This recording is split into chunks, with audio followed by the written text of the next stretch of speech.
nouveau bilan lecture et c'est parti. On commence chez Brightstone avec le premier volume du titre Le Sorceleur qui sera le dernier vœu, le roman qui a inspiré les jeux et la série qui sont maintenant très très connus. Pour ma part, j'ai un énorme coup de cœur pour cet univers et pour The Witcher 3, donc j'avais très envie de découvrir les romans, j'ai l'intégrale dans ma pile à lire. Pour ce premier volume, c'était une lecture très agréable, mais on a vraiment une narration particulière qui voyage entre des souvenirs de Geralt et le présent, donc c'est un peu particulier à lire, on met un peu de temps à se mettre dedans, mais j'ai apprécié, ça change de ce que je dis d'habitude. J'étais très contente dans ce premier volume de retrouver Jaskier et de découvrir la rencontre entre Yennefer et Geralt. Pour la suite, j'attends une intrigue parce que pour le moment c'est ce qui manque au récit, mais pour le moment j'apprécie beaucoup.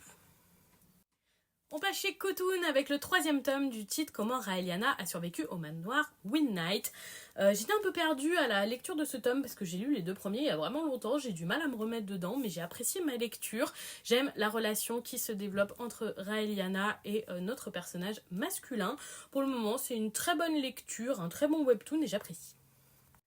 On passe chez Soleil Manga avec Love Coach Koiga-Kubo-kun, très dur à prononcer. Donc une romance dans un milieu adulte, j'en attendais beaucoup plus pour cette lecture. On est vraiment sur une lecture assez banale qui fait presque romance lycéenne mais avec des adultes. C'est un peu dommage et je ne continuerai pas ce titre. Et voilà pour ce bilan lecture, dites-moi si vous avez lu ces titres ou s'ils vous tentent.